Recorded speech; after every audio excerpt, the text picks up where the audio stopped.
महानुभावों, परम प्रिय हमारे भागवत प्रिय सभी सदपुरुषों को, सदमाताओं को, बहनों को श्री राममय सब जग जानी, करहु प्रणाम जोड़ी जुग पानी। आज सोमवार का दिन है। प्रभु श्री भूत भावन आशुतोष भगवान का दिन है। मैं इधर काफ़ी दिनों से भगवत प्रेरणा से, कई वर्षों से, स्वभावतः कहिए या भगवत प्रेरणा से कहिए या जो भी हो, अपना कुछ न कुछ अध्ययन भागवत का, श्रीमद् रामचरितमानस का, वाल्मीकि रामायण इत्यादि आर्ष ग्रंथों के कुछ अध्ययन में निरंतर भगवत प्रेरणा से ही मैं करता रहा हूँ। तो मेरे मन में, अब तो मैं रिटायर्ड हो गया, एक प्राइवेट लिमिटेड कंपनी में था 35 साल सेवा करने के बाद, तो मन में आया कि कुछ भगवत गुणानुवाद किया जाए, भगवान के गुणों का वर्णन किया जाए, क्योंकि ठाकुर जी के सानिध्य में और भक्त के द्वारा उनके निकट पहुँचने का 4 ही उपाय संतों ने बताया है। लीला, धाम, गुणों का उनके गुणगान और नाम रूप। लीला, धाम, नाम, रूप। इसलिए सोचा कि मेरी बुद्धि तो प्राकृत बुद्धि है, प्राकृत बुद्धि से इस दिव्य ग्रंथ का मैं मूढ़ आदमी क्या मैं करूँगा गुणगान, लेकिन स्वांतः सुख के लिए, जिससे हमारे हृदय में भी परम सुख अवस्थित हो, परम सुख का अनुभव हो, अनुभूति हो, इसलिए थोड़ा मैं कुछ गुणानुवाद अपने इस प्राकृत बुद्धि से करना चाहता हूँ। पहले तो गोविंद भक्तिर भगवज्जनानां असेवा न जाता विषयानुरागा, त्यक्त्वामृतं भक्षितवान् गरं जात् अत्वयैव रक्ष कृपयाधुना।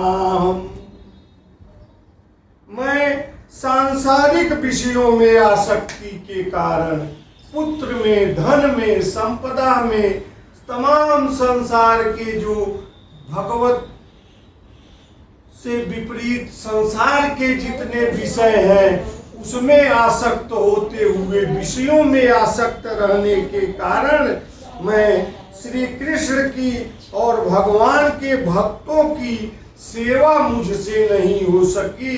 भगवान कृष्ण की, भगवान राम की, ब्रह्म की मेरे मुझसे भक्ति नहीं हो सकी, संतों की सेवा नहीं हो सकी। मैंने जानबूझकर अमृत को का तिरस्कार करके गरह माने गरल को विष का ग्रहण किया है, भक्षण किया है। अब इस समय हे प्रभु आप ही मेरी रक्षा करने वाले हैं। यह श्लोक हमको मिला था गीता वाटिका में। एक मंगला नाम की पत्रिका निकलती है आध्यात्मिक, जो राधा बाबा के परम श्रद्धेय प्रातः स्मरणीय श्री राधा बाबा जी के कृपा से और भाई जी श्री हनुमान प्रसाद पोद्दार जी महाशय के तपोभूमि गीता वाटिका है, वहाँ से एक मंगला नामक पत्रिका निकलती है। इसके शुरुआत में ही यह श्लोक लिखा गया है कि गोविंद भक्तिर भगवज्जनानां सेवा न जाता विषयानुरागा, त्यक्त्वा मृतम। त्यक्त्वा में त्वा प्रत्यय, त्यक्त्वा माने छोड़ करके, अमृतम को त्याग करके, भक्षितवान गरम जात त्वयि रक्ष कृपाधुनाहम्। हे प्रभु मैंने भगवत भक्ति, संतों की सेवा रूपी अमृत को छोड़ करके मैं जो है वो सांसारिक विषयों रूपी गरल का पान किया है, भक्षण किया है।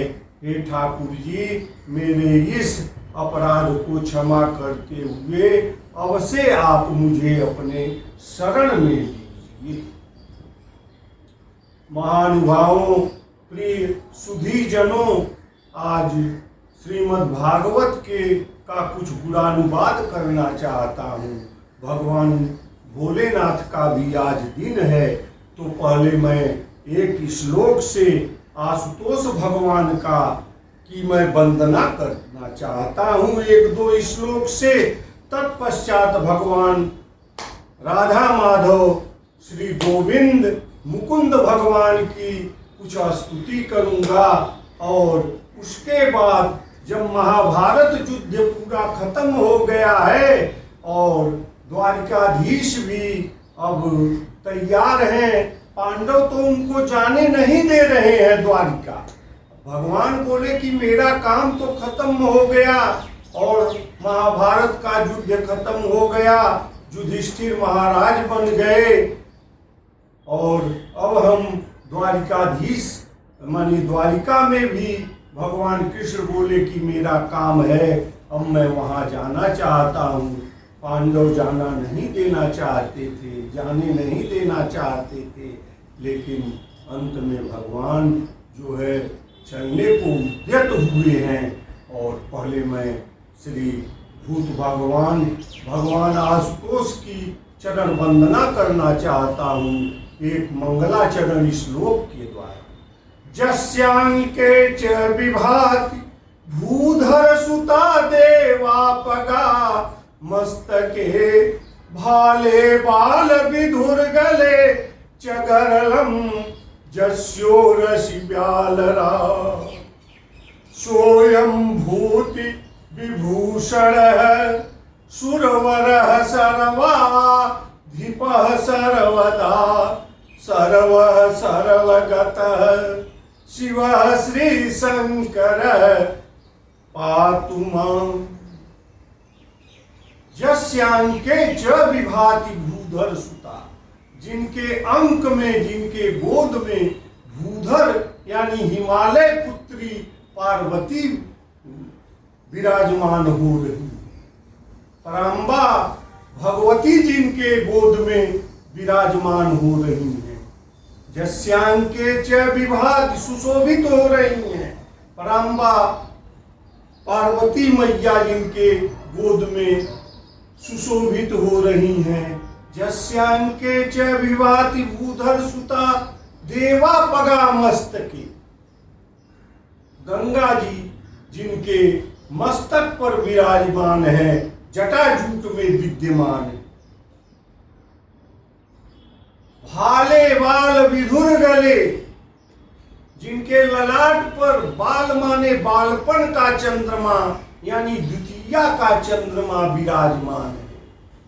भाले बाल विधु, विधु माने चंद्रमा, गले चगरलम, और समुद्र मंथन के समय शुरू में श्री रंभा विश्वाणुरी अमीय शंख गजराज है, 14 रत्न निकले, तो शुरू में हम विष ही निकला, और विष से सारा त्रिभुवन में हाहाकार मच गया, और उसी विष का पान करने के लिए भोलेनाथ को बुलाया गया। और भोलेनाथ के हृदय में तो प्रभु श्री राम जी रहते हैं, तो उन्होंने विष पी करके और उसको कंठ में ही रोक लिया, जिससे हमारे प्रभु तक वो विष का असर न पहुंचे।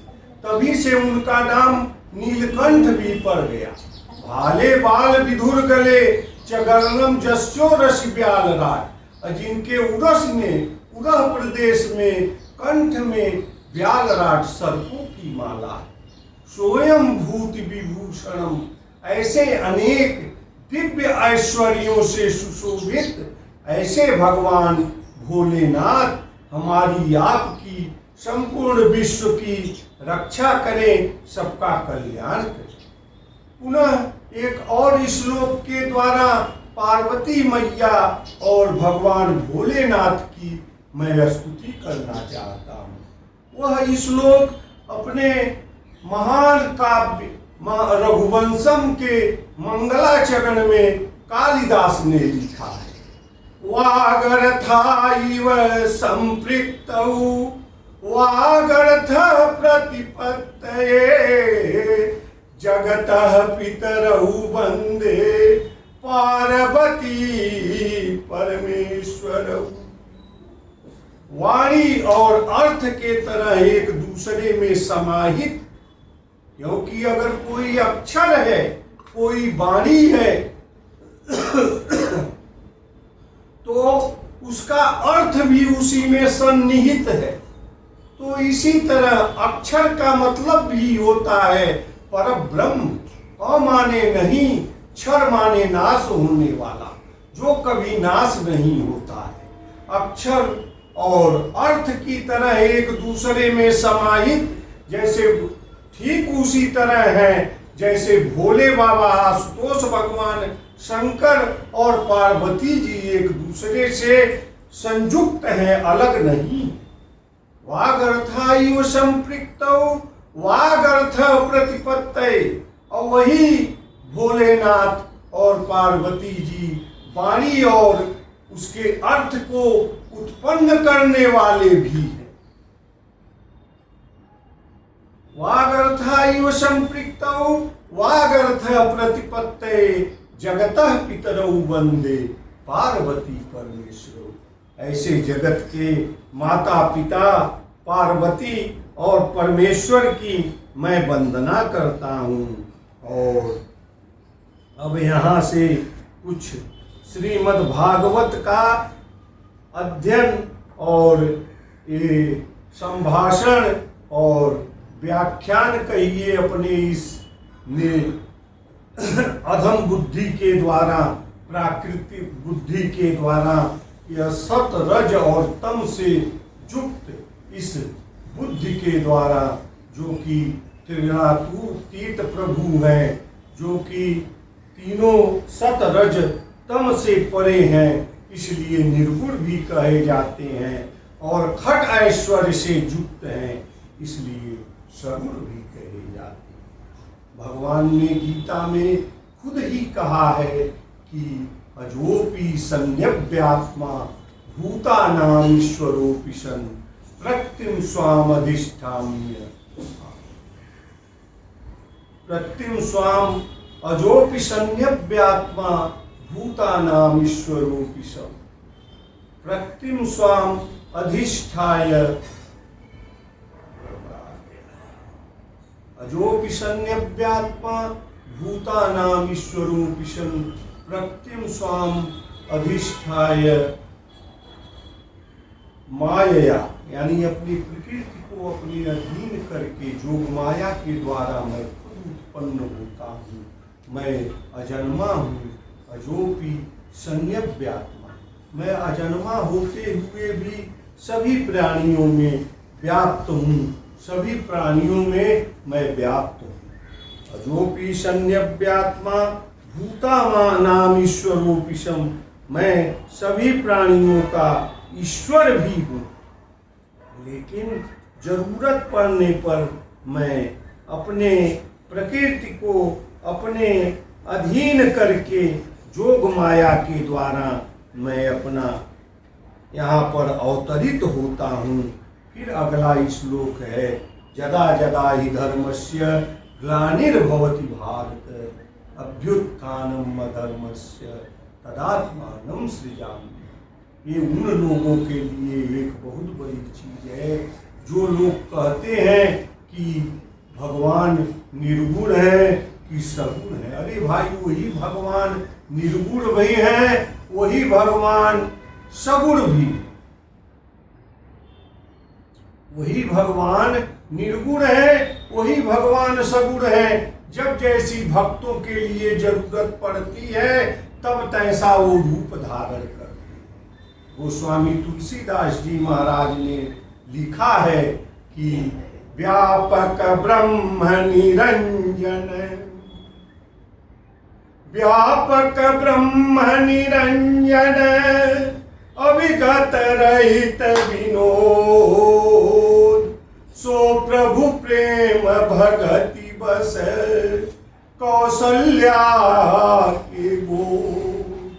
वही ब्रह्म अणुऋणे नाम महती महीयान, वह अणु से भी छोटे हैं और ये पूरे ब्रह्मांड से भी बड़े हैं। तो व्यापक ब्रह्म निरंजन है, जो निरंजन है। निरंजन, अंजन माने क्या होता है? कालिमा होती है।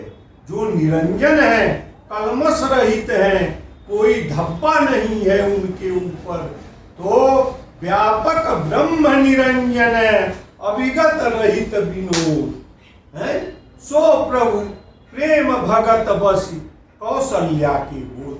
वही प्रभु, यही में देखिए दोनों चीज दिया है, उनकी व्यापकता को भी दिया है, उनके निरंजन है तो अंजन भी हो गए, और व्यापक है जो कौशल्या के गोद में आ गए व्यापकता को छोड़ करके।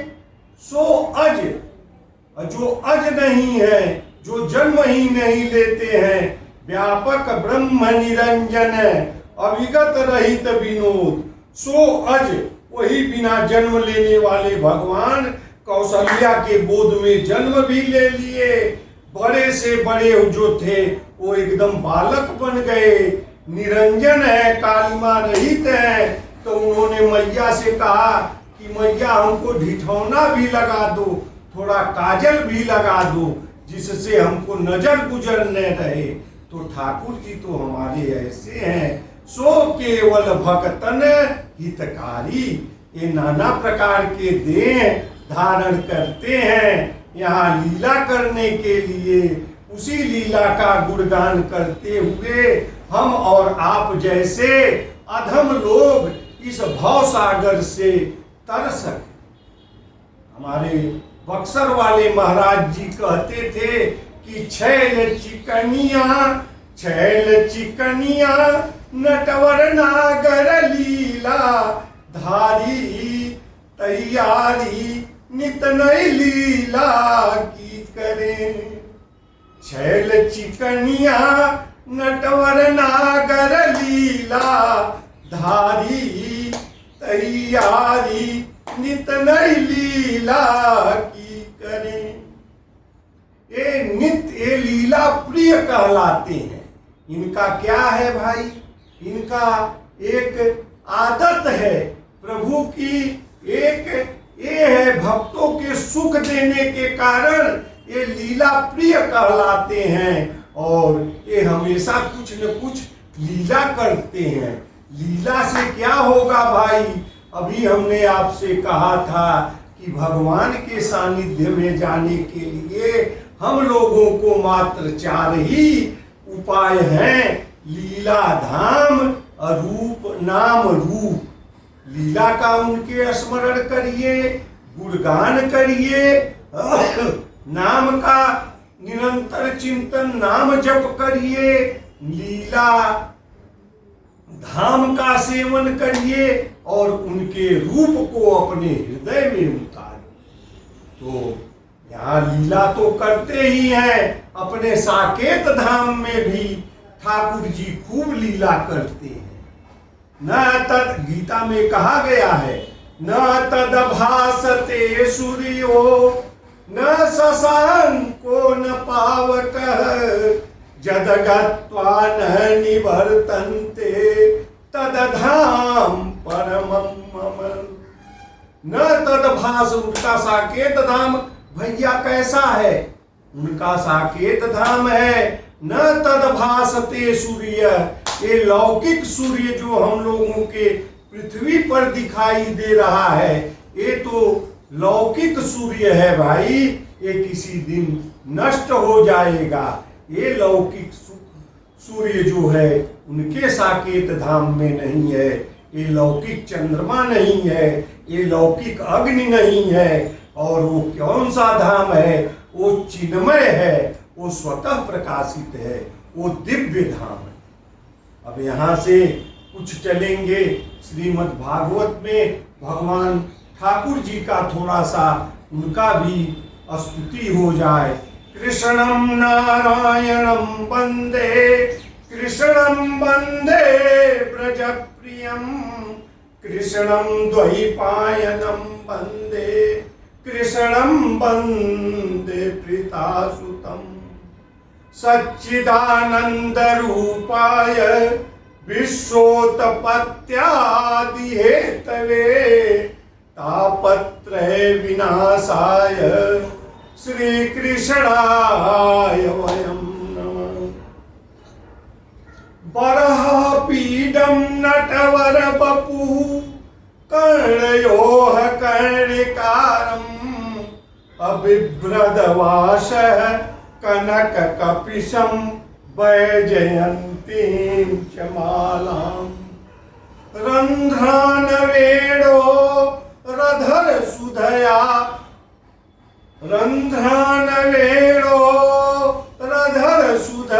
पूरयन् गोपवृन्दैरवृन्दारण्यं स्वपदरमणं प्राविशद गीत कीर्ति। एक और दूसरा श्लोक अहो बकीयस्तनकालकूटम् अजिघांसया पाययदप्यसाध्यं लेभे गतिं धातृमुचितां ततोऽन्यम् अकं वादयालुं शरणं व्रजेम। भागवत के बारे में, श्रीमद् भागवत के बारे में कहा गया है कि निगम कल्पतरोर गलितं फलं सुखमुखाद मृतद्रव संयुतं पिबत भागवतं रसमालयम् अमूरहो रसिका भूरि भावुका। ये श्रीमद् भागवत महापुराण क्या है? ये निगम कल्पतरोर गलितम, ये निगम रूपी कल्प वृक्ष का, वेद रूपी कल्प वृक्ष का पका हुआ एकदम रसमय फल है। इसमें रस क्या है भाई? राधा और माधव रूपी भागवत का ये रस भरा हुआ है। क्योंकि जदा मुकुंदो भगवान क्षमां त्यक्त्वा स्वप्रदं गतः, जब मुकुंद भगवान इस पृथ्वी को छोड़ करके अपने धाम को चले गए तो राधा रानी और भगवान मुकुंद, भगवान कृष्ण, भगवान दामोदर, भगवान बनवारी इसी भागवत में वह अपने वांगमय स्वरूप में समाहित हो गए। इस भागवत महापुराण क्या है? श्रीमद् राधा माधव का वांगमय स्वरूप है, शब्दावतार है। एक एक शब्द वो भगवान राधा माधव के, हमारी जी श्री किशोरी जी जू और श्री लाल जू का, दोनों का एक वांगमय स्वरूप है। लाडली जी और लाल जी का वांगमय स्वरूप है। बरसाने वाली का और नंदलला का वांगमय स्वरूप। इसलिए हे भूय भाव का, हे सज्जनों, हे भागवत के प्रेमियों, अपने कंठपुरों में, पुटों में इसको भर भर के दोना भर और पीजिए। और ऐसा रस है कि जो कभी पीने से मनुष्य आघाता ही नहीं। क्योंकि गोस्वामी जी भी ने लिखा है, नाना पुराण निगमागम सम्मतम जब, नाना पुराण अक्वचिदन्योपि, नाना पुराण निगम और सबका निचोड़ करके उन्होंने स्वांतः सुखाय रघुनाथ गाथा है। अक्वचित अन्योपि, कुछ अन्य भी मिला करके वासु गोस्वामी जी ने महा श्री रामचरितमानस का निर्माण किया है। वो अवतरण हुआ है भगवान श्री राम के रूप में। हमारे मलूक पीठ वाले प्रातः स्मरणीय परम श्रद्धे मैं बार बार नत करता हूँ उनके चरणों में अपने मस्तक को। वो कहते हैं उनके श्री मुख से मैं सुना हूँ कि ये जो रामचरितमानस है ये अवतार है कलयुग में सीताराम प्रभु जी का। ये अवतार स्वरूप है, श्री विग्रह है, मूर्तिमान स्वरूप है भगवान का श्री रामचरितमानस। उसी तरह श्रीमद् भागवत महापुराण 18 पुराण का राजा, पंचम वेद इसको कहा जाता है। श्रीमद् भागवत महापुराण को पंचम वेद कहा जाता है। 2 ग्रंथों को मात्र पंचम वेद की संज्ञा मिली है। एक तो श्रीमद् वाल्मीकि रामायण को पंचम वेद कहा जाता है और एक जो है श्रीमद् भागवत महापुराण को पंचम वेद की संज्ञा दी जाती। श्रीमद् भागवत महापुराण में महात्म्य कथाएं हैं जो कि पद्म पुराण में वर्णित हैं। इसमें 12 स्कंद है, करीब 18,000 17,000 कुछ श्लोक हैं जो वर्तमान में हैं। कुछ लोग 18,000 कहते हैं। इस पे मैं कोई अपना स्पष्ट ये देना चाहता हूँ, न किसी से विवाद करना चाहता हूँ। मैं बड़े विनम्र भाव से कि 17,000 कुछ श्लोक हैं जो संतों के ही मुखारविंद से मैं सुना हूँ। और श्री 12 स्कंद हैं और जो है महात्म कथा इसकी, जैसे कि धुंधकारी की कथा है, भक्ति के तुष्टि पुष्टि और ज्ञान वैराग्य की कथा है। ये सब जो है इसमें है, आपके कुछ पद्म पुराण में है। और धुंधकारी की कथा है जो महात्म कथा में है और बहुत सदग्रंथ है। 10वें स्कंद में जो है भगवान का प्राकट्य है। सारी लीलाओं का माधुर्य रस की वर्षा होती है। 10वें स्कंद में वो भागवत का हृदय है। उसी में गोपी गीत है जो कि रास पंचाध्यायी के रूप में जाना जाता है। वो भागवत का महाप्राण है। अब कथा यहाँ से शुरू होती है कि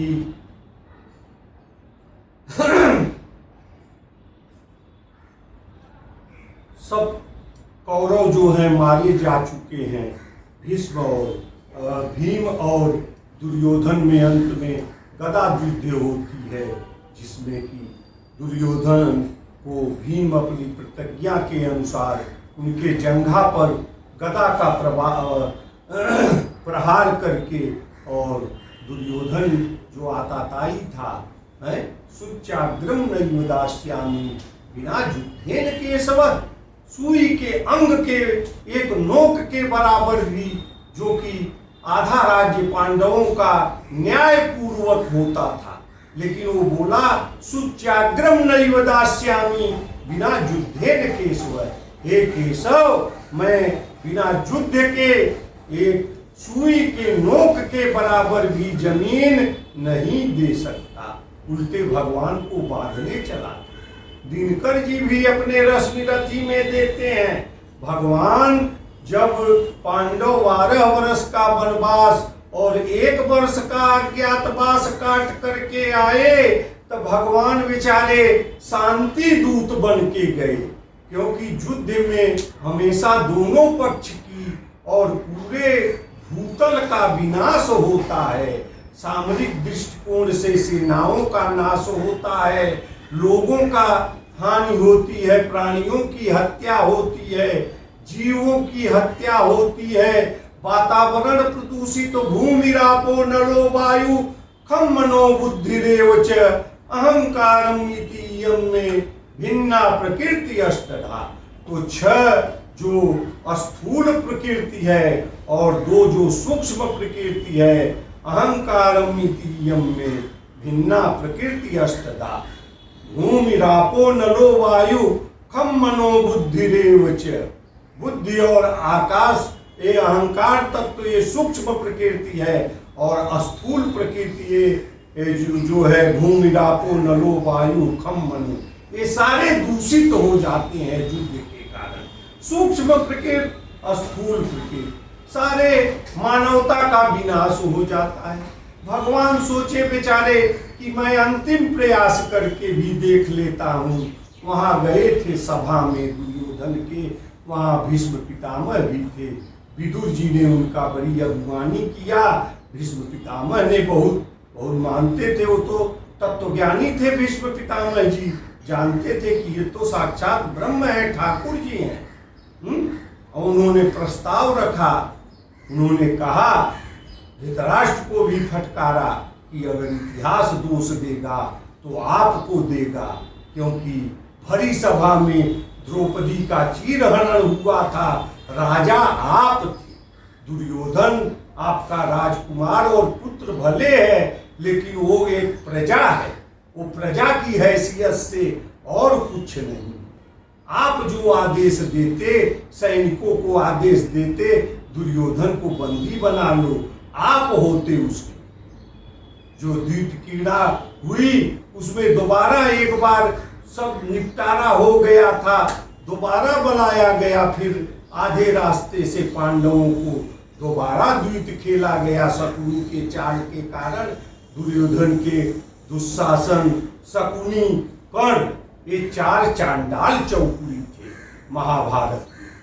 कौन थे भाई? एक तो शकुनी था, सुबल का पुत्र शकुनी, गांधार नरेश, एक शकुनी, एक ये जो था दुर्योधन, दूसरा उसका भाई, और तीसरा चौथा कर्ण। तो बोले कि इसमें जो कुल वधू का अपमान हुआ है उसके उत्तराधारी आप बने। उन्होंने कहा मैं एक प्रस्ताव सुनाता हूँ। ये हुआ भाई प्रस्ताव कहाँ से लाए हो? वो बोले कि मैं किसी के तरफ से नहीं प्रस्ताव लाया हूँ, मैं जो लाया हूँ इतना आपको विश्वास दिलाता हूँ कि मेरे प्रस्ताव को अगर आप मान लेंगे तो पांडव उसको मान लेंगे मेरे कहने से। उन्होंने कहा है कि 2 गांव अगर तो आधा दो, पर इसमें भी यदि बाधा हो तो दे दो केवल 5 गांव, रखो अपनी धरती तमाम। बोले अगर न्याय पूर्वक देना है तो हमको आधा राज्य दीजिए। अगर भाई वो भी नहीं आप दे पा रहे हैं, सक्षम नहीं है, आपकी बुद्धि मारी गई है, अगर आधा नहीं दे पा रहे हैं तो कम से कम हमको 5 गांव पांचों भाइयों के लिए दे दो। एक एक भाई एक एक गांव से गुजारा कर लेगा। लेकिन दुर्योधन वह भी दे न सका, आशीष समाज की ले न सका, उल्टे हर को बांधने चला, जो था असाध्य साधने चला। ये वो भी नहीं दे सका। कथा लंबी है। रश्मिरथी नामक खंड काव्य दिनकर जी बिहार के गौरव ओजस्वी कवि, उन्होंने लिखा है राष्ट्र कवि, और जो है लंबा है। ये कहने लगूंगा तो ये भागवत की कथा थोड़ी पीछे छूट जाएगी। अब मैं यहाँ से शुरू करता हूँ, कथा अभी चलती रहेगी कि जब अंत में दुर्योधन की भी जंघा भीम ने तोड़ दिया। जदा मृधे कौरव सृंजयानाम अबीरेश्वयो वीरगतिम गतेषु वृकोदरा विद्ध गताभिमर्शम अभगनो रुदंडे धृतराष्ट्रपुत्र। वृकोदर है नाम भीम का, एक नाम तो भीम कर्मा वृकोदर है, भयानक से भयानक कामों को करने वाले।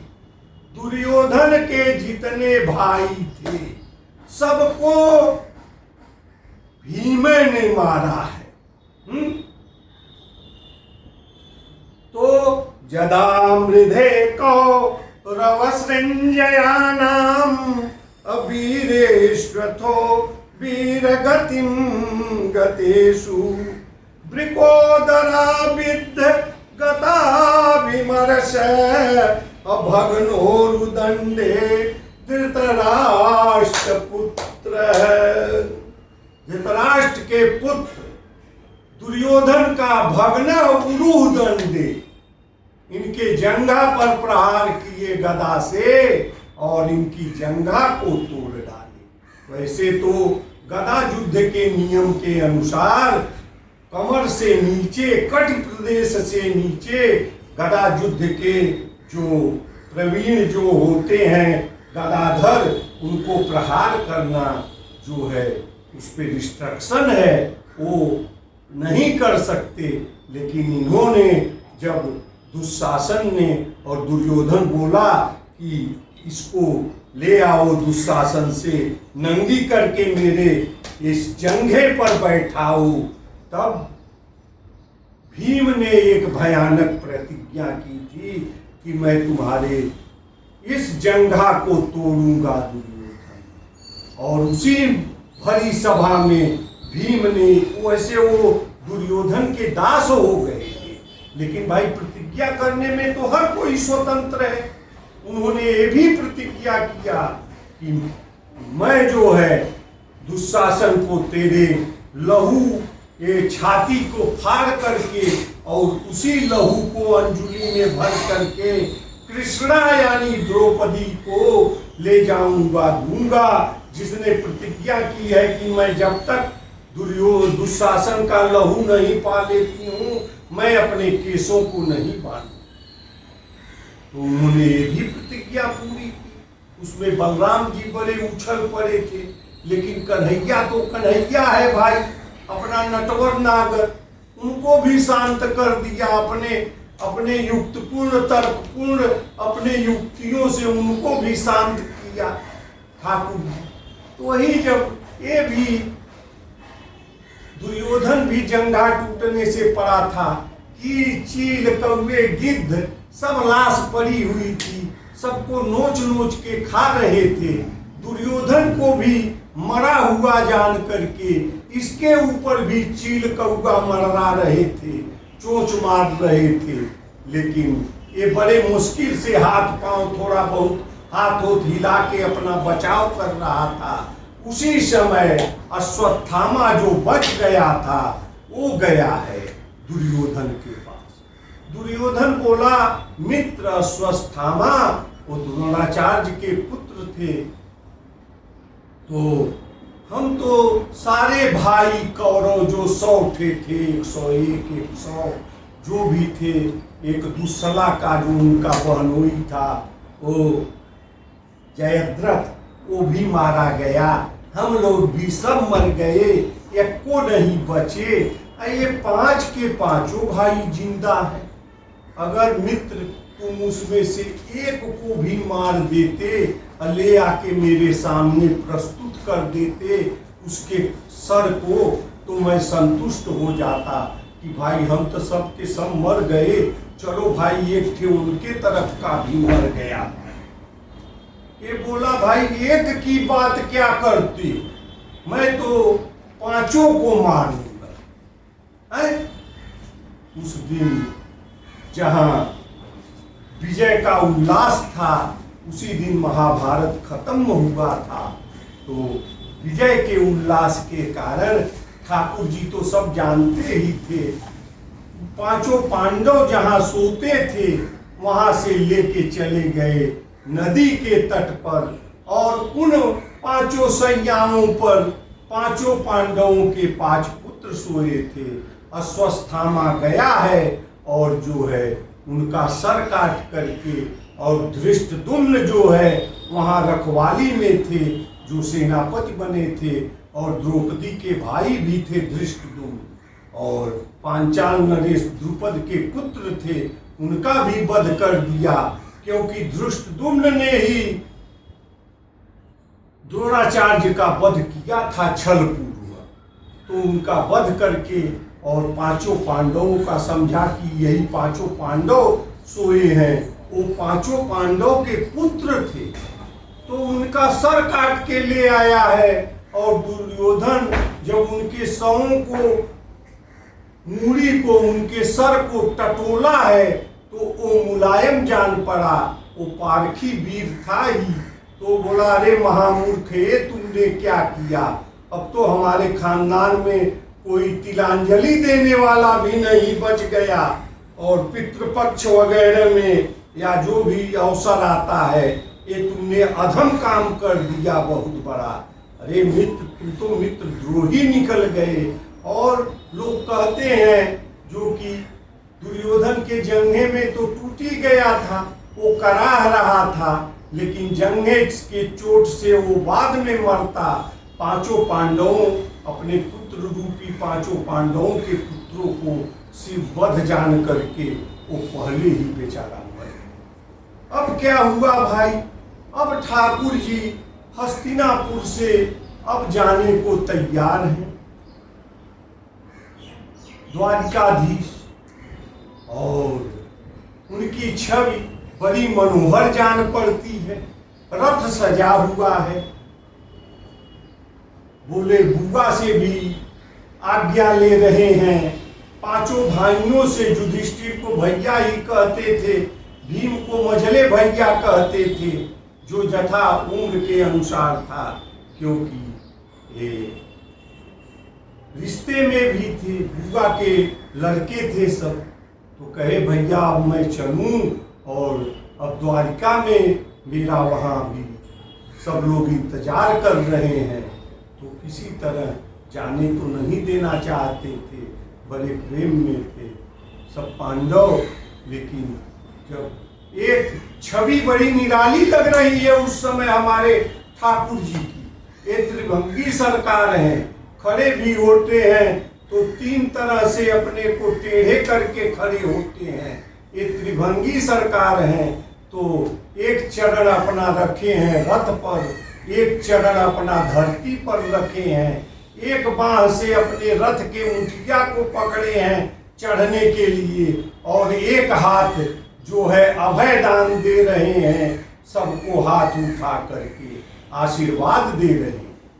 इतने में क्या हुआ कि एक तरुणी स्त्री रोती रोती और राजमहल से आई और भगवान के चरणों में लिपट गई। ये हुआ भाई, चीखती चिल्लाती ये कौन आ रही है, और जार बेजार रो रही है।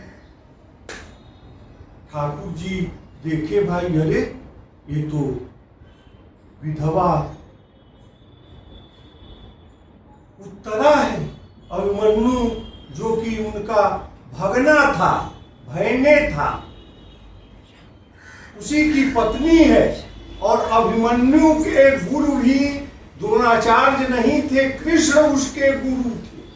और उस जो चक्रव्यूह भेदन में सारे महारथियों ने अभिमन्यु जैसे 16 साल के बालक को घेर करके मारा है, तो सारे भी ये द्रोणाचार्य से लेकर के कर्ण को, दुर्योधन को, दुशासन को, जितने महारथी थे सबको छठी का दूध याद दिला दिया अभिमन्यु ने। और चक्रव्यूह भेदन किया था, बाहर निकलने की कला उसको नहीं आती थी, क्योंकि वो माता के गर्भ में ही ये सीखा था। और जब बाहर निकलने वाली चक्रव्यूह भेदन की बात आई, बाहर निकलने का रास्ते की कथा होनी थी, उसी समय सुभद्रा को नींद लग गई थी और कथा बंद कर दिया था। उसमें घेर करके मारे हैं ये लोग अभिमन्यु का वध। वो ये हुआ कि भाई ये तो उत्तरा है। अब उत्तरा कह रही है, पाई पाई महायोगिन देव देव जगतपते, अनान्यम त्वद भयम पस्ते, यत्र मृत्यु परस्परम, अवेद्रवति मामीशं सरस्तप्ता यशो विभो, अकामं दहतु मां नाथ, मामे गर्भो निपात्यता। हे महायोगिन, हे परब्रह्म प्रभु, हे ठाकुर जी, आप मेरी रक्षा करिए, रक्षा करिए, रक्षा करिए। क्योंकि अश्वत्थामा ने बाण छोड़ दिया था, और अश्वत्थामा, यहाँ कथा देखिए बीच में थोड़ी छूट गई भाई, क्योंकि अश्वत्थामा जब पांचों पांडवों के पुत्रों के शव को काट के ले आया है, तो द्रौपदी को मालूम हुआ, द्रौपदी बहुत रोने लगी। तो उसका पीछा किए पांचों भाई, श्री कृष्ण भगवान भी थे, और उसको पकड़ के ले आए। ये हुआ, क्या होगा, कैसे होगा, इसको मृत्यु दंड मिलना चाहिए। भगवान बोले द्रौपदी का अधिकार है, इसको जो वो दंड देगी वही होगा। और द्रौपदी के लिए पास ले जाया गया अश्वत्थामा को।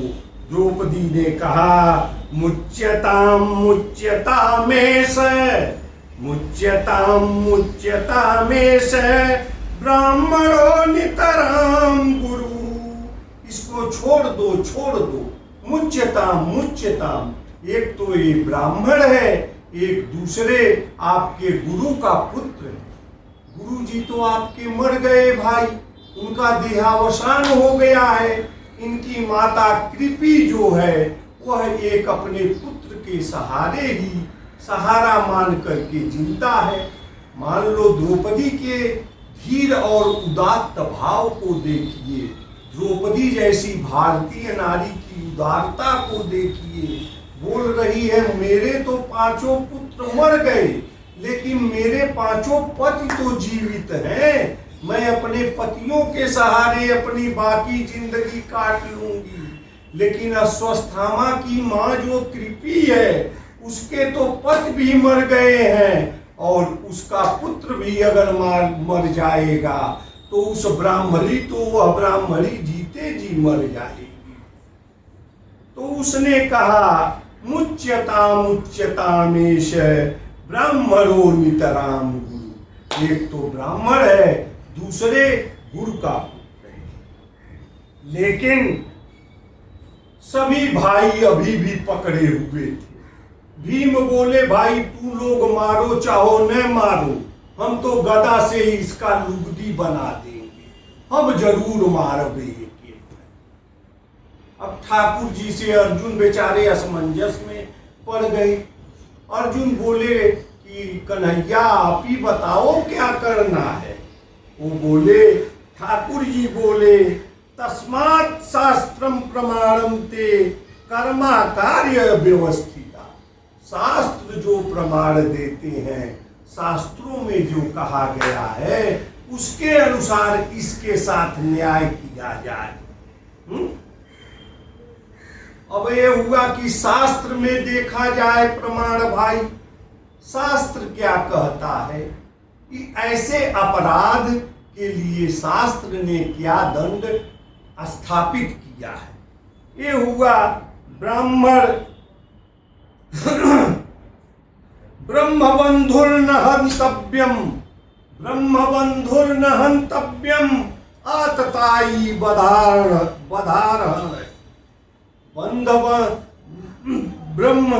ब्रह्मबंधुर्न हन्तव्यम, आततायी बधारहण।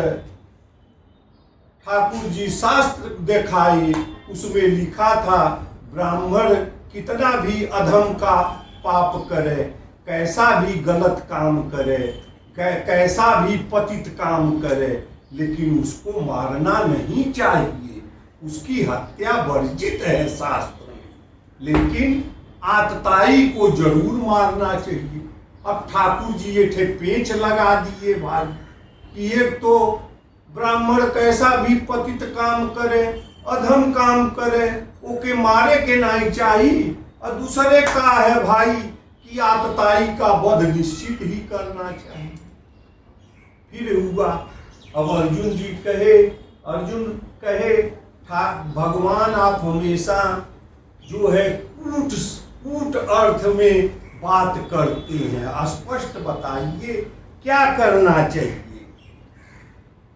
कहे कि किसी भी को केवल मार देने से देह का, ये स्थूल शरीर का ही वध कर देने से वध नहीं माना जाता। ब्राह्मण के लिए क्या है भाई?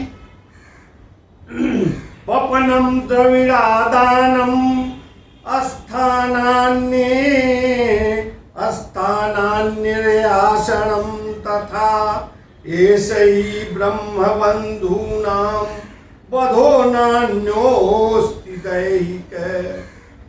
वपनम द्रविड़ादानम स्थानान्यर्यासनम तथा ऐसै ब्रह्मबंधूनां वधो नान्योस्ति दैहिक। कि ये जरूरी नहीं है ब्राह्मण को मारा जाए, देह का वध किया जाए, उसका अपमान किया जाए, उसका तिरस्कार किया जाए, उसके स्वाभिमान पर ठेस पहुंचाया जाए और उसको धक्का मार करके निकाल दिया जाए। यही ब्राह्मण का वध है। जब जब वो इस बात को स्मरण करेगा तो वो अपने को मरे हुए से ज्यादा मरा हुआ समझे। अर्जुन को बात समझ में आ गई। अश्वत्थामा के जो ललाट पर मणि थी उसको अर्जुन ने अपने शस्त्र से निकाल लिया खींच करके और उसको धक्का मार करके निकाल दिया। एक जगह शास्त्र में और आया है भाई, आज्ञा भंगो नरेंद्राणाम विप्राणाम मान खंडनम अपृथक सय्या जनारीणाम शास्त्रो विदितो वध। अगर राजा आपको कोई प्रजा, आप है राजा की, कोई जो है आपको कोई आपके लिए आज्ञा बताता है, आज्ञा का उल्लंघन करिए तो राजा का अपमान हो गया, राजा मरे हुए के समान हो गए। भले वो आपको दंड दे लेकिन उस समय राजा का अपमान हो। विप्राणाम मान खंडनम। अगर ब्राह्मण है, क्योंकि ब्राह्मण ऐसे वैसे थोड़े होते थे भाई, शास्त्रों के अध्यात्म के प्रणेता होते थे ब्राह्मण है। तो ब्राह्मण का मान खंडन किया जाए, उनका बेइज्जती किया जाए, उनको मरने से, उनके वध से ज्यादा ये उनके लिए कष्टकारी है। स्त्रियों का अपमान तिरस्कार करना हो तो क्या करना है जो शास्त्र कहता है? पृथक सैया, उनके लिए अलग सैया की व्यवस्था, सोने की व्यवस्था कर दिया जाए तो नारी का अपमान हो गया। ये हमारे शास्त्रों ने जो है ये एक जो वध की परंपरा का एक ऑप्शनल रूप बताए हैं कि ये मरण से भी ज्यादा कष्टदायक होता है। और ये अपमान करके ठाकुर जी जो है और पांचों पांडव वहाँ थे और उस समय ये निकला है अश्वत्थामा। तो अश्वत्थामा तो ईर्ष्या के इससे जल रहा था, ईर्ष्या के आग में। क्योंकि आदमी को भाई ये जो है कोई आग कम जलाती है, काम क्रोध लोभ मोह मद मात्सर्य, ये ऐसे शत्रु हैं कि आदमी को पतन से पतन के गर्त में ले जाके गिरा देते और वो अपना उत्थान नहीं कर पाता है। तो वो तो अपने अपमान के ईर्ष्या से जल भून रहा था।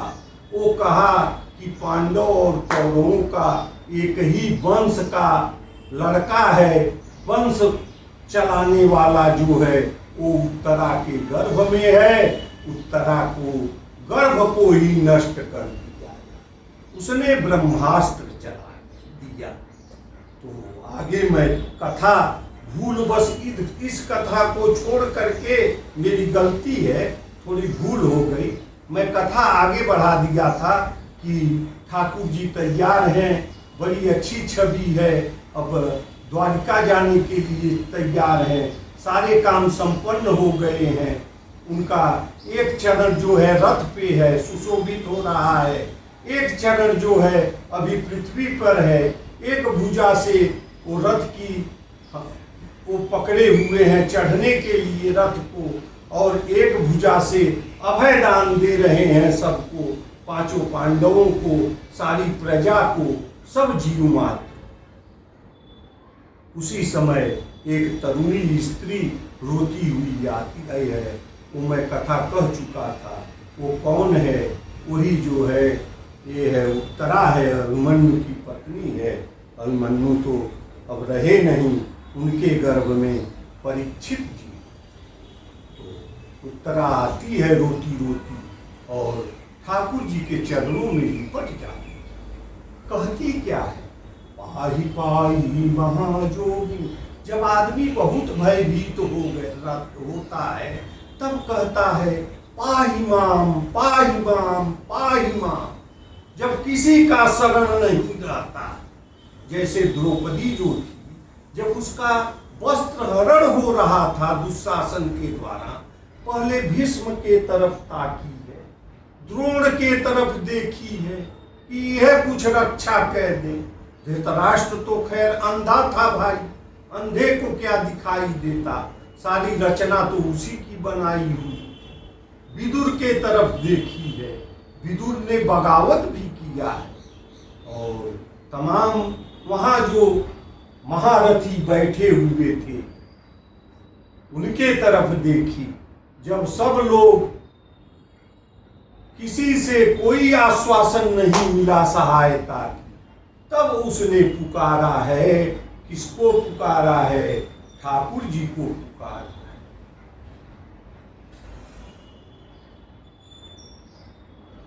ठाकुर जी को पुकारा है।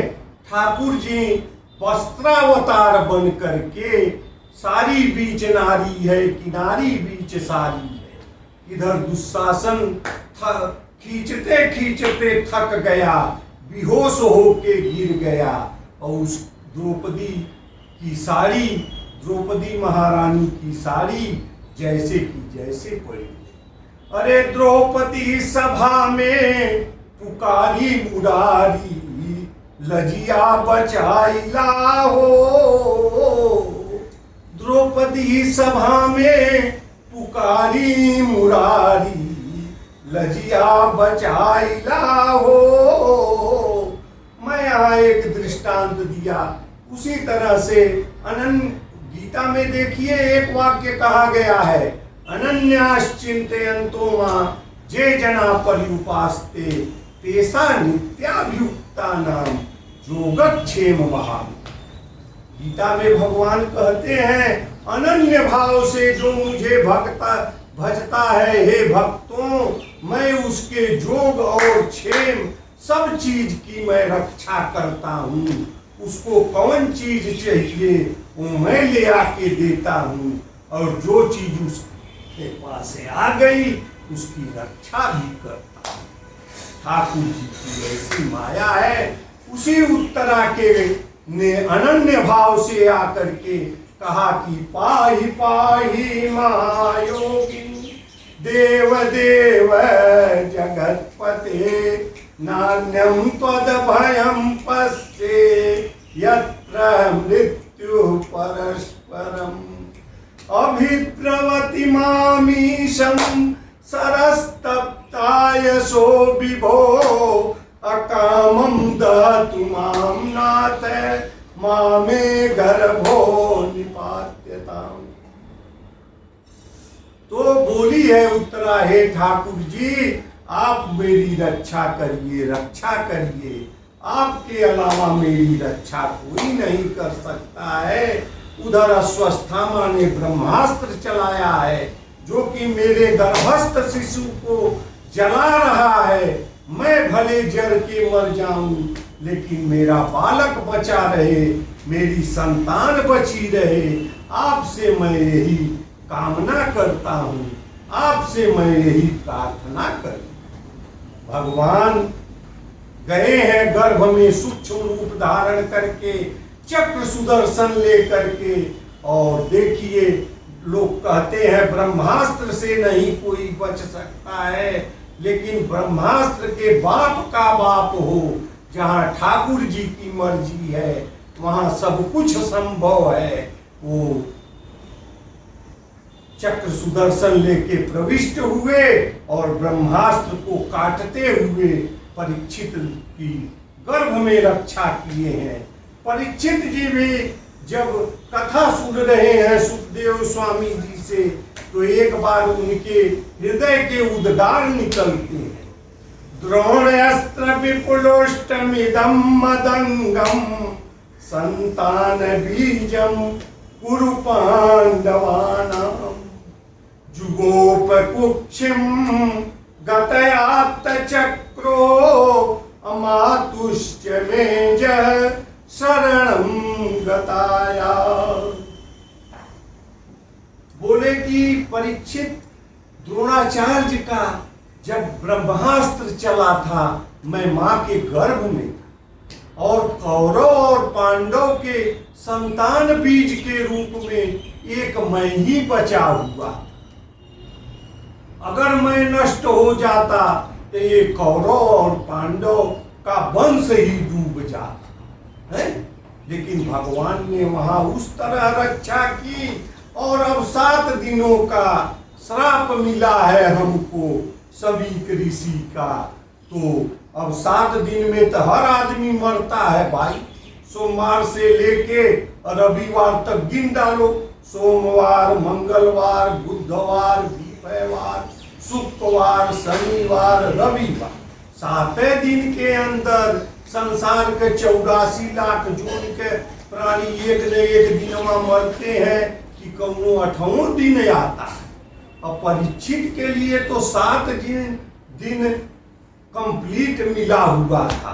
अब 7 × 24 घंटा करिए तो देखिए 7 चौक 28 को 8 और 7 दूनी 14, तो 14 2 16 168 घंटा उनको मिला था भाई।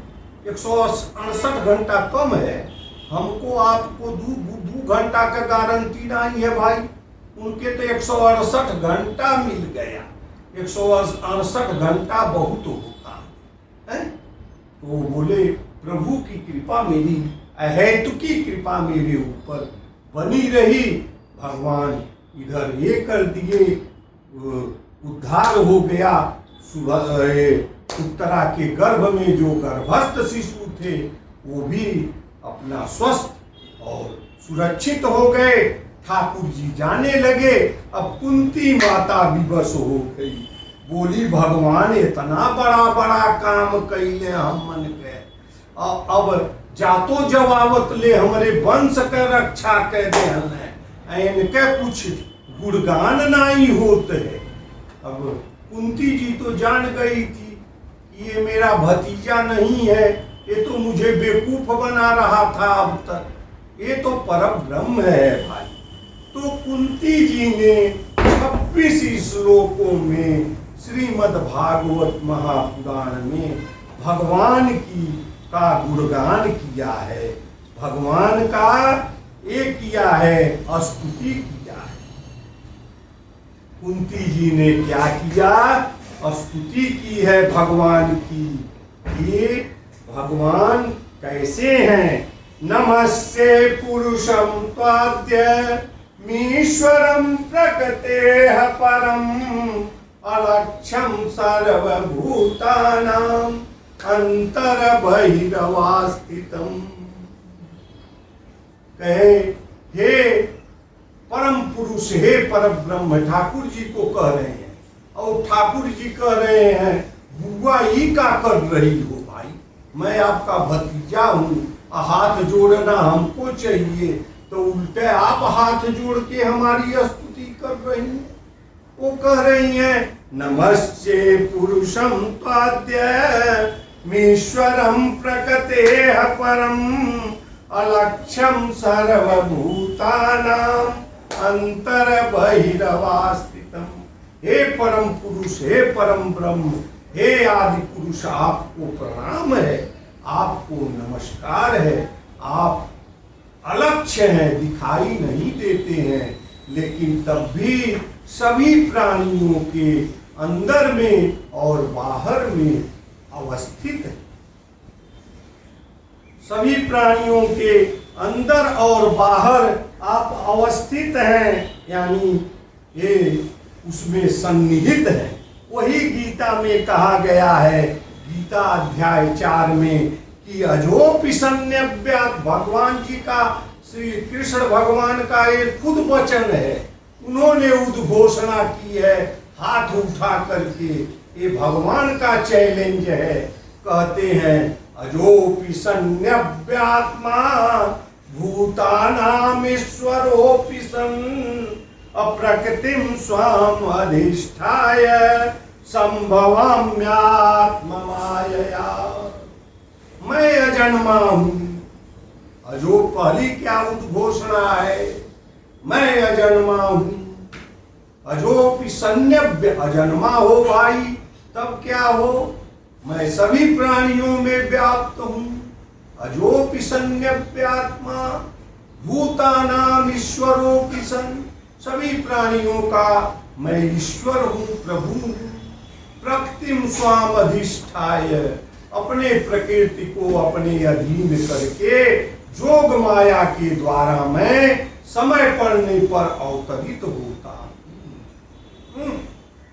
और हमने पहले कहा कि वही देखिए, गोस्वामी तुलसीदास जी ने भी लिखा, व्यापक ब्रह्म निरंजन अविगत रहित विनोद, सो प्रभु प्रेम भगत बस कौशल्या की।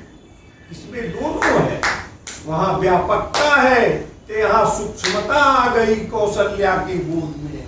वहां निरंजन है, उनके चरित्र में कोई भी कालिख नहीं है। यहाँ मैया से कह दिए कि भाई हमको अंजन लगा दो, कालिख लगा दो, थोड़ा ढिठौना लगा दो, नजर गुजरने लगे।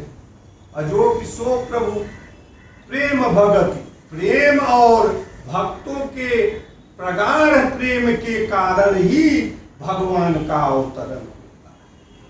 कारण तो अनेक है, लेकिन प्रमुख कारण सो केवल भगतन हितकारी। तो कुंती जी ऐसे स्तुत की है, 26 श्लोकों में स्तुत की। माया यमनिकाच्छन्न मज्ञाधोक्षजमव्यय, न लक्ष्य से मूढ़दृशा नटो नाट्य धरो यथा। बोले कि माया का यवनिका आप ओढ़े रहते हैं। यवनिका क्या कहते हैं भाई, पर्दा आप डाले रहते हैं। जो जैसी दूठे नट, नट क्या होते हैं, सूत्रधार जो मंचन करते हैं, मंच पर नाटक करते हैं, उसी तरह संसार में आप मंचन करते हैं और अपने माया का पर्दा ऐसा डाले रहते हैं जैसी आग खूब धधकती हुई रहे और उस पे ऊपर से राख पड़ी रहे। जब तक फूंक नहीं मारिएगा तब तक आग दिखाइए ना दी, तो कि लगी कि राखवे राख है।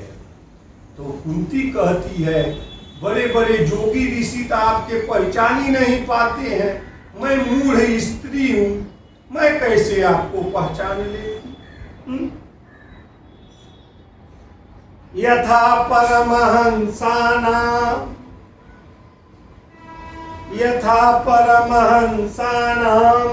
मुनीनां मलात्मनां भक्ति योग विधानार्थं कथम पश्येमहि स्त्रियः। कुंती मैया कहती हैं कि यथा परमहंसाना, जैसे परमहंस लोग होते हैं, परमहंस और मुनि लोग होते हैं, अमलात्मा पवित्र आत्मा, ये अमल, मलात्मनाम अमलात्मनाम, अमल कहते हैं जो पवित्र हो, अमल कहते हैं जो कचरा हो, गंदा हो, जो अपवित्र। अमलात्मा जो लोग होते हैं उनके हृदय के अंदर भक्ति, ज्ञान, वैराग्य और योग को प्रतिस्थापित करने के लिए आप आते हैं, तो मैं मूढ़ स्त्री आपको कैसे पहचान दूं। कुंती मैया का दैन्य भाव देखिए, जबकि कुंती सब जानती है क्योंकि वो भक्तमती है, ज्ञान और वैराग्य से उच्च माना गया है भक्ति। भक्ति माता क्या है? वाग्गद गदा द्रव तेजस्य चित्तम, वाग्गद गदा द्रव तेजस्य चित्तम, रुदत्य भीक्षणम हसत्वचिच्च, विलज्य उदगायति नित्यते च, मद भक्ति युक्ता भुवनम पुनान। ये भगवान के श्री मुख से निकली हुई अपने भक्तों के लिए वाणी है कि वाक गदगदा, भगवान का बुरा नवाद सुनते सुनते या कहते कहते जिनकी वाणी गदगद हो जाए, एकदम प्रसन्न से प्रफुल्लित हो जाए। वाक गदगदा द्रव तेजस, उनका चित्त द्रवित हो जाए। वाक गदगदा द्रव तेजस्य चित्तम, रुदत्य भीक्षणम हसत्वचिच्च, भोकार पार करके रोने लगे। कौन रोता था भाई? कौन हंसता था और कौन नाचता था भाई? गौरांग प्रभु श्री चैतन्य महाप्रभु खूब नाचते थे, खूब रोते थे, खूब हंसते थे, हंसते नाचते रोते रोते मूर्छित हो जाते। वाग्गदगदा द्रव तेजस्य चित्तम, रुदत्य भीक्षणम हसत्वचिच्च, विलज्य उदगायति नित्यते। लोक लज्जा की परवाह नहीं करता है भक्त, भगवान की कथा सुनते सुनते नाचने लगता है। ठाकुर जी कहते हैं ऐसे मेरे भक्त जो होते हैं वो त्रिभुवन को पवित्र कर देते हैं।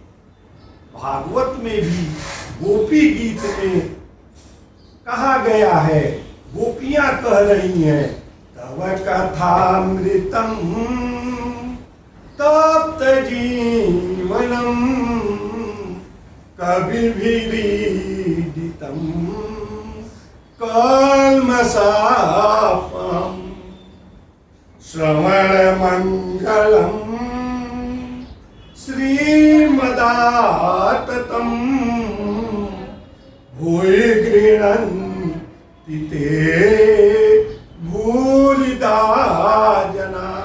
ठाकुर जी तो गोपियों को छोड़ करके चले गए जमुना जी के किनारे, रात का समय है और गोपियां ठाकुर जी के विरह में गा रही हैं, उड़ाना दे रही हैं। 19 श्लोकों में गोपी गीत है, 10वें स्कंद में रास पंचाध्यायी कह रही है आपकी कथा अमृत है। तव कथामृतम तप्त जीवनम, जो तप्त जीवन है, जिनका दुखमय जीवन है, दैहिक दैविक भौतिक तापों से जो तप रहा है, तप्त जीवनम, उनके लिए औषधि के समान। तव कथामृतम तप्त जीवनम कविभिरीडितम कल्मषापम। कवि लोग, विद्वान लोग आपकी कथा को ईदितम, उसका गुणगान करते, उसको लिपिबद्ध करते। अकल्मषापम, सारे कलमश को, सारे भव रोगों को, सारे पापों को, दैहिक दैविक भौतिक प्रारब्ध को, जितने हैं कर्म का लेखा जोखा जो कुछ है, जैसे घूरे पे रख करके कचरा को दिया सलाई मार करके जला दिया जाए तो सब जितने संचित क्रियमाण प्रारब्ध जो है जल के राख बन जाते हैं।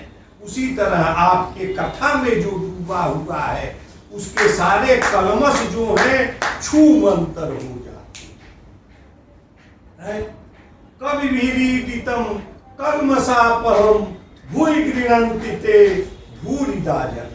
ऐसे जो लोग हैं आपके कथा के प्रेमी हैं, वो धन्य हैं, वही त्रिभुवन को पवित्र करती। कुंती माता कहती है, यथा परमहंसानाम जोगी नाम मलात्मनाम भक्ति योग विधानार्थम कथम पश्चेमहि स्त्रिय। फिर कहती है कृष्णाय वासुदेवाय गो देवकी नंदनाय च। कृष्णाय वासुदेवाय देवकी नंदनाय च आनंद गोप कुमाराय गोविंदाय नमो नमः। नमः पंकजनाभाय नमः पंकजमालिने नमः पंकजनेत्राय नमस्ते पंकजांग्रे। सब पंकज पंकज यानी कमल से भगवान के सारे शरीर की उपमा कमल से दी गई। अब कोई भाई जिज्ञासु पूछ ले कि भगवान के सारे कमल की रचन जो है उपमा कमल से क्यों दी जाती? तो भाई मैं जैसा पढ़ा हूं, क्योंकि ब्रह्मा जी की सृष्टि में सब कुछ बनाया हुआ ब्रह्मा का, लेकिन ब्रह्मा जी ने कमल को नहीं बनाया। कमल से ही ब्रह्मा खुद पैदा हुए। भगवान के नाभि कमल से ब्रह्मा की पैदाइश हुई। एक बार बाहर आए, फिर अंदर गए, अंदर से ये हुआ तप तप तप तप करो। तब ठाकुर जी स्वयं जो है कमल के ये हैं, प्रणेता हैं। सब उपमा उनके शरीर की कमल से दी गई है।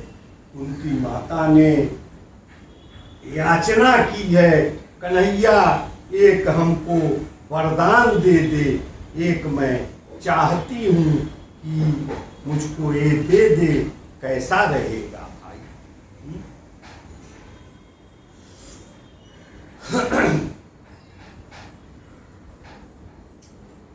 विपदः सन्तु नः शाश्वत तत्र तत्र जगद्गुरो भवतो दर्शनम यस्याद् पुनर्भव दर्शनम। अब देखिए ठाकुर जी भी खुश हैं। कुंती माता से भी बोले वरदान मांगो बुआ, ये भी मांगने को उत्सुक है। हम आप होते, दूसरा संसारिक आदमी होता तो कहता भाई हाथी घोड़ा मरी मारिक सोना चांदी महल अटारी 10 मकान वहाँ, 5 दुकान वहाँ, 10 ठे वहाँ, 5 ठे वहाँ, 10 अरब रुपया हो बैंक में, 5 अरब हमें ई मांगता। लेकिन कुंती जी ने क्या मांगा?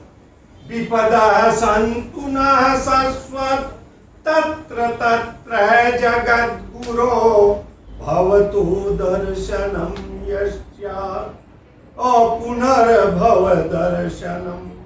कुंती जी ने मांगा, हे कन्हैया तू मुझे ऐसा आशीर्वाद दे, वरदान दे कि जब तक मैं जीवन है मेरा, तब तक पग पग पर मेरे दुख आते रहे, जब से अब तक आता। अरे दुर्वासा जी 10,000 शिष्यों को लेकर के पहुंचे। दुर्योधन बोला महात्मा जी यहाँ तक आए हमारे यहाँ, युधिष्ठिर हमसे भी ज्यादा धर्म प्रिय हैं, वो धर्म के अवतार हैं, अतिथि की सेवा करने वाले हैं, यही बगल में रहते हैं, वनवास का समय था, जरा चले जाइए वहां भी, वो भी खूब आदर सत्कार करेंगे। दुर्योधन तो चिढ़ाने के मारे भेजा था, उनकी इज्जत उतारने के लिए भेजा था। उधर द्रौपदी जो है भोजन कर चुकी, 5 पांडव कर लिए, अक्षय पात्र में कुछ नहीं। लेकिन उसी समय दुर्वासा आए, बोले कि मैं अभी 10,000 शिष्यों सहित स्नान ध्यान करके आ रहा हूँ, मेरे भोजन की तैयारी किया। ठाकुर जी को याद किया, भाई विपत्ति पड़ गई यहाँ, तो विपत्ति में ठाकुर जी आते हैं। जिसके पास धन मान सम्मान ये सब का अहंकार हो जाता है, ठाकुर जी वहां नहीं जाते हैं भाई। तो वही है, एक चावल पड़ा हुआ था, वो आते ठाकुर जी कहे द्रौपदी से, वो कृष्णा कहते थे, सखा और सखी का भाव। कृष्णे हमको बड़ी भूख लगी है, कुछ है खाने को। बोले जौने आफत के मारे हम बनाए थे वह आपको भी भूखिए लग गई। अच्छे पात्र मंगवाए, एक के चावल का टुकड़ा पड़ा था वही खा लिए। अब समस्त ये विश्वम्भर हैं भगवान, ये जब खाए उधर दुर्वासा सहित उनके जितने शिष्य थे सबको अफारा की बीमारी हो गई, सबके पेट में धुआं ढेकार आने लगी और सब बोले भाई अब भागो यहाँ। तो कुंती बोली कि हमको पग पग पर विपत्ति आवे, जिससे हे कन्हैया हे बाबू आपका दर्शन होता है। भगवान बोले बुआ जी आप भी खूब हैं, कितने वर्षों तक विपत्ति भोगने के बाद भी आपका मन अभी नहीं भरा। अब तो आपके परम पुत्र युधिष्ठिर राजा बन गए, आप राजरानी बन गई, राजमाता बन गई, आप सुख पूर्वक निवास करिए। बोली नहीं, कुंती मैया कहती है कि उसी विपत्ति के आने से तो आपके दर्शन हो।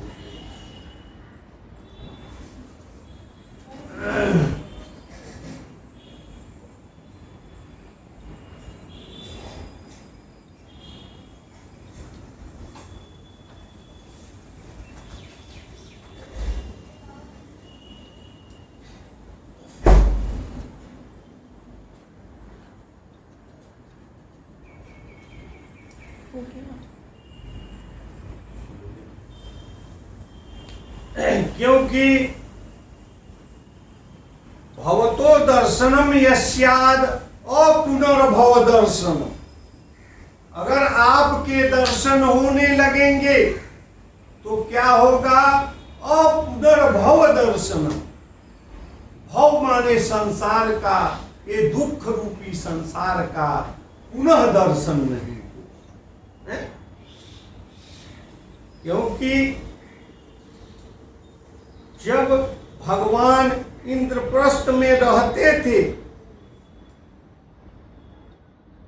तो वहां भगवान के साथ साथ उनके दर्शन करने के लिए जीवन संग और तमाम ये जो है इससे मुक्त जो भगवत प्रेमी संत थे वो भी भगवान के दर्शन के लिए आते।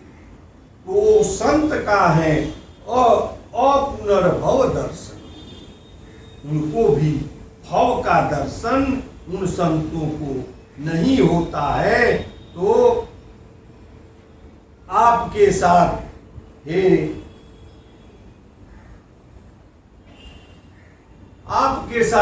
ठाकुर जी उन संतों के भी दर्शन हो जाएंगे, मैं कृतार्थ हो जाऊंगी और जो है मेरा भव दर्शन ये संसार में आने जाने का क्रम छूट जाए। यहीं पर मैं अपने वाणी को विराम देता हूँ और कल परसों 3 दिन, आज से लेके परसों तक 3 दिन यहाँ से रेलवे यात्रा में रहूँगा और मैं अपने त्रुटिपूर्ण जो भी टूटा फूटा है मेरे पास, फिर 11 तारीख से मैं यथासंभव, अगर भगवान चाहेंगे भैया, अपना किया कुछ नहीं होता है, ठाकुर जो चाहे वो करवावे। 11 तारीख से पुनः श्रीमद् भागवत की कथा का, महात्म कथा से पुनः शुरुआत होगी।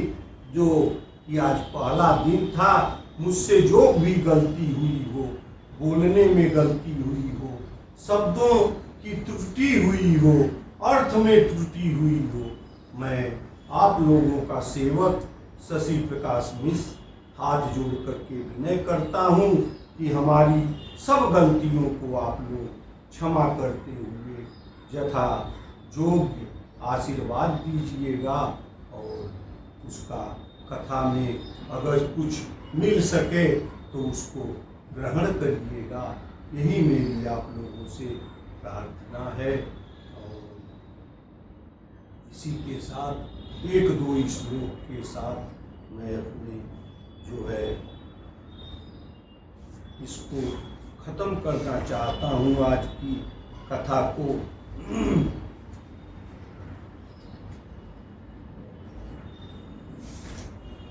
रुक जाओ।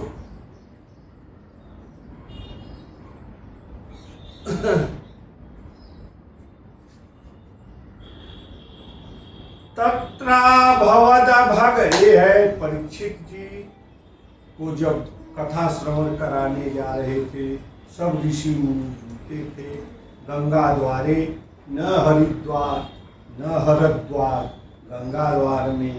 और तत्रा भवद भग वन व्यास पुत्रो जदृच्छयागा मठमानून पेच अलक्षलिंगो निजलाभ तुष्टो अभृतश्च बालै रवधूत वेश तमद्वैष्टवर्षं सुकुमार पादम् अकरोरुबाहुं हंसकपोलगात्रम् चार्वायताक्षोन्न सतुल्यकरणम् अशुभ्रमाननं कम्बु सुजातकण्ठम् कृष्णं नारायणं वन्दे कृष्णं वन्दे व्रजप्रियं कृष्णं द्वैपायनं वन्दे कृष्णं वन्दे पृथासुतं सच्चिदानन्दरूपाय विश्वोत्पत्त्यादिहेतवे तापत्रय विनाशाय श्रीकृष्णाय वयं नमः। जं प्रव्रजन्तमनुपेत कृत्य द्वैपायनो विरह कातर माजुहाव पुत्रेति तन्मय तया तरवो विनेदुस् तं सर्वभूत हृदयं मुनिमानतोस्मि। श्री व्यास जी की थोड़ी वंदना करूंगा। ओ चतुर्वदनो ब्रह्मा दिबाहु अपरो हरि अभालोचनो शंभो भगवान बादरायण। भगवान बादरायण व्यास जी कैसे हैं भाई? बादरायण नाम क्या क्यों पड़ा? बदरी विशाल, बदरी कहते हैं बैर को। बेर, बेर जो आप खाते हैं ठंड के सीजन में, बदरी विशाल में बेर का ही वन था। अब बादर आयन जैसा बादर आयन, बादर माने भी बेल होगा।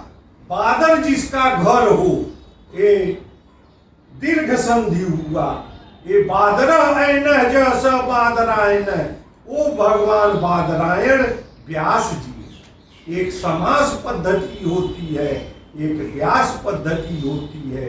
वेदों का विस्तार इन्होंने किया, इसलिए व्यास नाम पड़ा। और वेदों को सहजता से समझने के लिए इन्होंने पुराणों की रचना की, अन्य ग्रंथों की रचना की, ब्रह्म सूक्त की रचना की।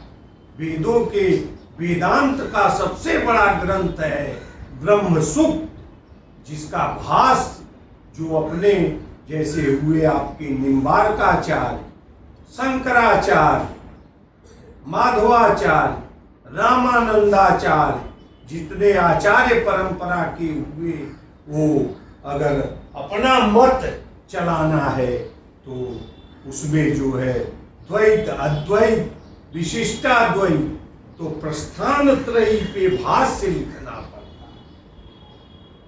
प्रस्थान त्रयी क्या है भाई? एक तो ब्रह्म सूक्त हो गया व्यास जी का, इतना क्लिष्ट है कि उसको समझना सबके बस की बात नहीं है। अब वेद को सरलीकरण से रूप से समझने के लिए भगवान वेदव्यास ने ब्रह्म सूक्त की रचना। प्रस्थान त्रयी पे भास, ब्रह्म सूक्त पे, उपनिषद पे और श्रीमद् भगवद गीता पे जो भाष्य लिखता है वही अपना कोई ये चलाता है। चाहो अद्वैत हो, द्वैत हो, ये सब वेदांत के ही है शाखाएं। तो अचतुर्वदनो ब्रह्मा, चार मुख वाले नहीं है व्यास जी, लेकिन वो ब्रह्मा है। पहले आज जो है गुरु पूर्णिमा मनाई जाने लगी है, और गुरु की, भाई गुरु तो बहुत है, बड़े सदगुरु लोग हैं। आज भी इस भारत में, जम्बू द्वीप में, आर्यावर्त में ये भगवान की और संतों का खान रहा है। मैं अपने अनुभव से, बहुत सारे गुरु ऐसे हैं और बहुत सारे ऐसे दिव्य दिव्य संत हैं जो कि आज भी दिव्यता में है। उन्हीं के कारण ये धरती बची हुई है, जो ज्ञान, वैराग्य, भक्त और शास्त्र पुराण के एथेंटिक वक्ता, वो अनर्गल प्रलाप नहीं कही करते हैं। जो बताएंगे वो 24 कैरेट सोना होता है। व्यास जी क्या है? अचतुर्वदनो ब्रह्मा, चार मुंह न होते हुए भी वो ब्रह्मा है। द्विबाहु अपरो हरि, दो बाह होते हुए भी चतुर्भुज भगवान हरि यानी विष्णु के जैसे। अभाल लोचनो शंभु, उनके भाल पर, ललाट पर द्वितीया का चंद्रमा नहीं है, लेकिन वो भगवान आशुतोष है, भगवान बादरायण, ऐसे भगवान बादरायण। इसलिए भगवान बादरायण के नमस्कार, उनके चरणों में साष्टांग दंडवत करते हुए मैं अपने वाणी को विराम दे रहा हूँ। मैं फिर 11 तारीख से आप लोगों को अपने इस प्राकृत और मंद बुद्धि से जो कुछ हुआ, जानता तो मैं कुछ भी नहीं हूँ, लेकिन जो अपने गुरुओं से, कुछ संतों के माध्यम से, कुछ और लोगों से, कुछ स्व अध्याय से जो कुछ पढ़ा लिखा हूँ, टूटा फूटा, वही आप लोगों के सामने निवेदन करूँगा। जैसा उचित समझिएगा उसको ये करिएगा और हमको क्षमा करिएगा। जय सिया राम। श्री गोविंद माधव की जय, चतुर्भुज भगवान की जय, सच्चिदानंद प्रभु की जय। जय जय श्री सीताराम, जय राधा माधव कुंज बिहारी, मुरलीधर गोवर्धन।